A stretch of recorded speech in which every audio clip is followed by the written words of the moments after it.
ವೀಕ್ಷಕರೆಲ್ಲರಿಗೂ ನಮ್ಮ ವಾಹಿನಿಯ ದೈನಿಕ ರಾಶಿ ಫಲ ವಿಶೇಷ ಕಾರ್ಯಕ್ರಮಕ್ಕೆ ಸ್ವಾಗತ. ಇವತ್ತಿನ ಈ ವಿಡಿಯೋದಲ್ಲಿ ನಾವು ವರ್ಷ 2026ರ ಮಾರ್ಚ್ ತಿಂಗಳಿನ 3 ಮತ್ತು 4ನೇ ತಾರೀಕಿನ ದಿನಗಳ ಕುಂಭ ರಾಶಿಯ ದೈನಿಕ ಫಲಗಳನ್ನು ತಿಳಿದುಕೊಳ್ಳಲಿದ್ದು, ಇಲ್ಲಿ ಈ ದಿನಗಳು ಕುಂಭ ರಾಶಿಯ ಜಾತಕದವರ ಪಾಲಿಗೆ ಹೇಗೆ ಸಾಬೀತಾಗಲಿವೆ ಅನ್ನೋದೆಲ್ಲವನ್ನ ಇಲ್ಲಿ ವಿಸ್ತಾರ ರೂಪದಲ್ಲಿ ತಿಳಿದುಕೊಳ್ಳೋಣ. ವಿಡಿಯೋ ಪ್ರಾರಂಭಿಸುವುದಕ್ಕೂ ಮುನ್ನ ಎಂದಿನಂತೆ ನಮ್ಮ ವಿನಂತಿ ಎಂದರೆ, ನೀವಿನ್ನೂ ನಮ್ಮ ಚಾನೆಲ್ ಸಬ್ಸ್ಕ್ರೈಬ್ ಮಾಡಿಲ್ಲವೆಂದರೆ ಈ ಕೂಡಲೇ ನಮ್ಮ ಚಾನೆಲ್ ಅನ್ನು ಸಬ್ಸ್ಕ್ರೈಬ್ ಮಾಡಿ. ಜೊತೆಗೆ ನಮ್ಮೆಲ್ಲ ವಿಡಿಯೋಗಳ ನಿರಂತರ ಅಪ್ಡೇಟ್ಸ್ಗಳಿಗಾಗಿ ತಪ್ಪದೇ ಪಕ್ಕದ ಬೆಲ್ ಐಕಾನ್ ಬಟನ್ ಕೂಡ ಕ್ಲಿಕ್ ಮಾಡಿ. ನಿಮ್ಮ ಜೀವನದಲ್ಲಿಯೂ ಏನಾದರೂ ಸಮಸ್ಯೆಗಳು ಬಾಧಿಸುತ್ತಲಿದ್ದರೆ ಈ ಕೂಡಲೇ ಸ್ಕ್ರೀನ್ ಮೇಲೆ ಕಾಣ್ತಿರುವ ನಮ್ಮ ಗುರೂಜಿ ನಂಬರಿಗೆ ಕರೆ ಮಾಡಿ ಶೀಘ್ರವೇ ಶಾಶ್ವತ ಪರಿಹಾರ ಕಂಡುಕೊಳ್ಳಿ. ವೀಕ್ಷಕರೇ, ಮಾರ್ಚ್ ತಿಂಗಳಿನ 3ನೇ ತಾರೀಕಿನ ದಿನವು ಮಂಗಳವಾರದ ದಿನವಾಗಿರಲಿದ್ದು, ಇಲ್ಲಿ ಫಾಲ್ಗುಣ ಮಾಸದ ಶುಕ್ಲ ಪಕ್ಷದ ಪೂರ್ಣಿಮೆಯ ತಿಥಿ ಇರಲಿದೆ. ಅಂದರೆ ಹೋಳಿ ಹುಣ್ಣಿಮೆಯ ದಿನವಾಗಿರಲಿದೆ. ಅಲ್ಲದೆ ಈ ದಿನದಂದು ಕೇತುಗ್ರಸ್ತ ಪೂರ್ಣ ಚಂದ್ರ ಗ್ರಹಣವೂ ಸಹ ಇರಲಿದೆ. ಹಾಗೆ ಈ ದಿನದಂದು ಮಗ ನಕ್ಷತ್ರದ ಗೋಚರದ ಜೊತೆಗೆ ಸುಕರ್ಮ ಹೆಸರಿನ ಯೋಗವಿರಲಿದೆ.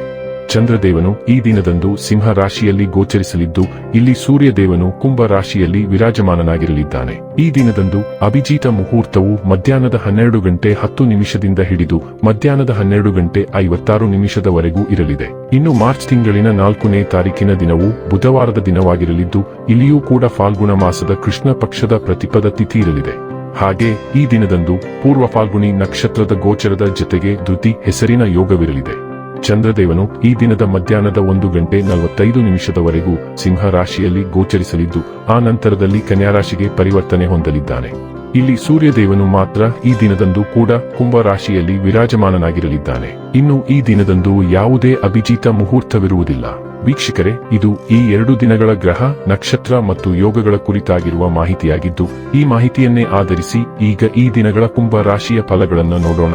ಮೊದಲಿಗೆ ಇಲ್ಲಿ ಮಾರ್ಚ್ ತಿಂಗಳಿನ 3ನೇ ತಾರೀಕಿನ ದಿನದ ಕುಂಭ ರಾಶಿಯ ದೈನಿಕ ಫಲಗಳನ್ನು ತಿಳಿದುಕೊಳ್ಳುವುದಾದರೆ, ಈ ದಿನದಂದು ಚಂದ್ರದೇವನು ಸಿಂಹ ರಾಶಿಯ ಮೂಲಕ ನಿಮ್ಮ ಸಪ್ತಮ ಭಾವದಲ್ಲಿ ಗೋಚರಿಸಲಿದ್ದಾನೆ. ವಿಶೇಷವೆಂದರೆ ಇಲ್ಲಿ ಚಂದ್ರಗ್ರಹಣ ಖಗೋಳ ಘಟನೆಯೊಂದು ಸಹ ನಡೆಯಲಿದೆ. ಆದಾಗ್ಯೂ ಇಲ್ಲಿ ಈ ದಿನದಂದು ಕರ್ಮಹೀನರಿಗೂ ಕೆಲಸ ಕಾರ್ಯಗಳ ಪ್ರಾಪ್ತಿ ಉಂಟಾಗಲಿದೆ. ಅಂದರೆ ಇಲ್ಲಿ ನೌಕರಿ ವಂಚಿತರ ಪಾಲಿಗೆ ಸಮಯ ವಿಶೇಷವಾಗಿರಲಿದ್ದು, ತಪ್ಪದೇ ಈ ದಿನದಂದು ನೌಕರಿಗಾಗಿ ಪ್ರಯತ್ನಿಸಬಹುದಾಗಿದೆ. ಜೊತೆಗೆ ಈ ದಿನದಂದು ನಿಮ್ಮ ಸರ್ಕಾರಿ ಕಾರ್ಯಗಳು ಕೂಡ ಖಂಡಿತ ನಿರ್ವಿಘ್ನವಾಗಿ ಮುಂದುವರೆಯಲಿವೆ. ಇಲ್ಲಿ ಸಮಯ ನಿಮ್ಮ ಪಾಲಿಗೆ ಸಾಕಷ್ಟು ಫಲಪ್ರದವಾಗಿರಲಿದ್ದು, ಇಲ್ಲಿ ರಾಜಕೀಯದಲ್ಲಿ ನಿಮಗೆ ಮಾನ ಪ್ರತಿಷ್ಠೆಯ ಪ್ರಾಪ್ತಿ ಉಂಟಾಗಲಿದೆ. ವಿಶೇಷವಾಗಿ ಇಲ್ಲಿ ನಿಮ್ಮ ಜನ್ಮಭೂಮಿಯಿಂದಲೂ ಲಾಭದ ಸ್ಥಿತಿಯ ನಿರ್ಮಾಣವಾಗಲಿದೆ. ಈ ದಿನದಂದು ಕೂಡ ನಿಮ್ಮ ಭೌತಿಕ ಸುಖದಲ್ಲಿ ವೃದ್ಧಿ ಉಂಟಾಗಲಿದೆ. ಇಲ್ಲಿ ನಿಮ್ಮ ಮನೆಗೆ ಬೆಲೆ ಬಾಳುವ ವಸ್ತುಗಳ ಆಗಮನವಾಗಲಿದೆ. ಈ ದಿನದಂದು ನಿಮ್ಮ ಜನ್ಮಭೂಮಿಗೆ ಸಂಬಂಧಿತ ಯಾವುದಾದರೂ ಭೂಮಿಯ ವ್ಯವಹಾರ ಅಥವಾ ಯಾವುದಾದರೂ ಪ್ರಮುಖ ನಿರ್ಧಾರ ನಿಮ್ಮ ಪಾಲಿಗೆ ಶುಭಕರವಾಗಿ ಸಾಬೀತಾಗಲಿದೆ. ಈ ದಿನದಂದು ನಿಮ್ಮ ವ್ಯಾಪಾರದಲ್ಲಿ ನೀವು ಪರಿವರ್ತನೆ ಅಥವಾ ಹೂಡಿಕೆಯನ್ನು ಸಹ ಮಾಡಬಹುದಾಗಿದೆ. ಆದಾಗ್ಯೂ ಈ ದಿನದಂದು ನೀವು ನಿಮ್ಮವರ ಸಲಹೆ ಸೂಚನೆ ಪಡೆದುಕೊಂಡು ಮುಂದುವರಿಯುವುದು ಕೂಡ ಉತ್ತಮವಾಗಿರಲಿದೆ. ಇಲ್ಲಿ ನೌಕರಸ್ಥ ಜಾತಕದವರ ಪಾಲಿಗೂ ಸಮಯ ವಿಶೇಷವಾಗಿರಲಿದ್ದು, ಇಲ್ಲಿ ನೌಕರಸ್ಥ ಜಾತಕದವರು ತಮ್ಮ ಜವಾಬ್ದಾರಿಗಳನ್ನು ಖಂಡಿತ ಉತ್ತಮ ರೀತಿಯಲ್ಲಿ ನಿಭಾಯಿಸಬಲ್ಲವರಾಗಿ ಕಂಡುಬರಲಿದ್ದಾರೆ.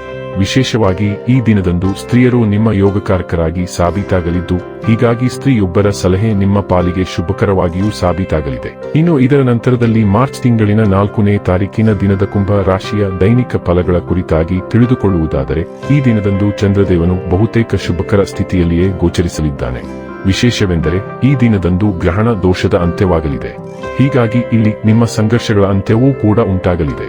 ಈ ವಿಶೇಷ ಸಮಯ ನಿಮ್ಮ ಪಾಲಿಗೆ ಅತ್ಯಂತ ಮಹತ್ವಪೂರ್ಣವಾಗಿ ಸಾಬೀತಾಗಲಿದ್ದು, ಇಲ್ಲಿ ಮೊಟ್ಟ ಮೊದಲಿಗೆ ಸಂತಾನ ಸಂಬಂಧಿ ಸುಖದ ಪ್ರಾಪ್ತಿ ಉಂಟಾಗಲಿದೆ. ಜೊತೆಗೆ ಈ ಸಮಯಾವಧಿಯಲ್ಲಿ ನಿಮ್ಮ ರಿಲೇಶನ್ಶಿಪ್ನಲ್ಲಿಯೂ ಪ್ರೇಮ ಮತ್ತು ವಿಶ್ವಾಸದ ಸುರಿಮಳೆ ಉಂಟಾಗಲಿದೆ. ಹಾಗೆ ಇಲ್ಲಿ ಸಿಂಗಲ್ ಆಗಿರುವ ಜಾತಕದವರಿಗೆ ಉತ್ತಮ ಪ್ರಸ್ತಾವಗಳು ಕೂಡ ಬರಲಿವೆ. ವಿಶೇಷವೆಂದರೆ ಇಲ್ಲಿ ಪಂಚಮ ಭಾವದ ಚಂದ್ರದೇವನು ನಿಮಗೆ ಗುಪ್ತ ಧನದವನ್ನ ಕರುಣಿಸಲಿದ್ದಾನೆ. ಜೊತೆಗೆ ಇಲ್ಲಿ ನಿಮ್ಮ ಸಿಕ್ಕಿ ಬಿದ್ದಿದ್ದ ಹಣವೂ ಕೂಡ ಮರಳಿ ನಿಮ್ಮ ಕೈ ಸೇರುವ ಯೋಗವಿರಲಿದೆ. ಈ ದಿನದಂದು ದೊಡ್ಡ ಯೋಜನೆಯೊಂದಕ್ಕೆ ಅಂಕಿತವೂ ಬೀಳಬಹುದಾಗಿದೆ. ವ್ಯಾಪಾರಿ ಜಾತಕದವರ ಪಾಲಿಗೂ ಸಮಯ ವಿಶೇಷವಾಗಿರಲಿದ್ದು, ಇಲ್ಲಿ ನಿಮ್ಮ ವ್ಯಾಪಾರದಲ್ಲಿ ಧನಾರ್ಜಿತ ಮಾಡಲು ಅನೇಕ ಅವಕಾಶಗಳ ಪ್ರಾಪ್ತಿ ಉಂಟಾಗಲಿದೆ. ಇಲ್ಲಿ ಎಂದಿಗಿಂತಲೂ 4 ಪಟ್ಟು ಹೆಚ್ಚು ಧನ ಸಂಪಾದನೆ ಮಾಡಲು ಕೂಡ ನಿಮಗೆ ಖಂಡಿತ ಸಾಧ್ಯವಾಗಲಿದೆ. ಇಲ್ಲಿ ನಿಮಗೆ ನಿಮ್ಮ ತಂದೆಯ ಕಡೆಯಿಂದಲೂ ವಿಶೇಷ ಸಹಕಾರದ ಪ್ರಾಪ್ತಿ ಉಂಟಾಗಲಿದೆ. ಇಲ್ಲಿ ಸಂಪತ್ತಿಗೆ ಸಂಬಂಧಿತ ವಾದ ವಿವಾದಗಳು ನಡೆದುಕೊಂಡು ಬರುತ್ತಲಿದ್ದರೆ ಅದರ ಅಂತ್ಯವೂ ಕೂಡ ಉಂಟಾಗಬಹುದಾಗಿದೆ. ಇಲ್ಲಿ ನಿಮಗೆ ನಿಮ್ಮ ಜನ್ಮಭೂಮಿಗೆ ಸಂಬಂಧಿತ ಖುಷಿಯ ಸಮಾಚಾರದ ಪ್ರಾಪ್ತಿಯೂ ಕೂಡ ಉಂಟಾಗಬಹುದಾಗಿದೆ. ಈ ವಿಶೇಷ ಸಮಯದಲ್ಲಿ ನಿಮ್ಮ ಮನಸ್ಸು ಕೂಡ ಸಾಕಷ್ಟು ಶಾಂತವಾಗಿರಲಿದೆ. ಈ ಹಿಂದಿನ ದಿನಗಳಂದು ಮನಸ್ಸಿನಲ್ಲಿ ಉಂಟಾಗಿದ್ದ ಅಶಾಂತಿ ದೂರವಾಗುವುದರೊಂದಿಗೆ ಮಾನಸಿಕ ಗೊಂದಲಗಳು ಕೂಡ ಅಂತ್ಯವಾಗಲಿವೆ. ಒಟ್ಟಾರೆಯಾಗಿ ಇಲ್ಲಿ ಈ 2 ದಿನಗಳು ನಿಮ್ಮ ಪಾಲಿಗೆ ಲಾಭದಾಯಕವಾಗಿ ಸಾಬೀತಾಗಲಿದ್ದು ತಪ್ಪದೇ ಈ ಸಮಯದ ಸದುಪಯೋಗ ಪಡೆದುಕೊಂಡು ಮುನ್ನಡೆಯಬೇಕು. ವೀಕ್ಷಕರೇ, ಇದು ಈ 2 ದಿನಗಳ ಕುಂಭ ರಾಶಿಯ ದೈನಿಕ ಫಲಗಳ ಸಂಪೂರ್ಣ ಮಾಹಿತಿ. ಈ ಮಾಹಿತಿ ನಿಮಗೆ ಇಷ್ಟವಾದರೆ ವಿಡಿಯೋವನ್ನು ಲೈಕ್ ಮತ್ತು ಶೇರ್ ಮಾಡಿ. ಹಾಗೆ ಚಾನೆಲ್ ಸಬ್ಸ್ಕ್ರೈಬ್ ಮಾಡುವುದರೊಂದಿಗೆ ನಿರಂತರ ವಿಡಿಯೋ ಅಪ್ಡೇಟ್ಸ್ಗಳಿಗಾಗಿ ತಪ್ಪದೇ ಪಕ್ಕದ ಬೆಲ್ ಐಕಾನ್ ಬಟನ್ ಕೂಡ ಕ್ಲಿಕ್ ಮಾಡಿ.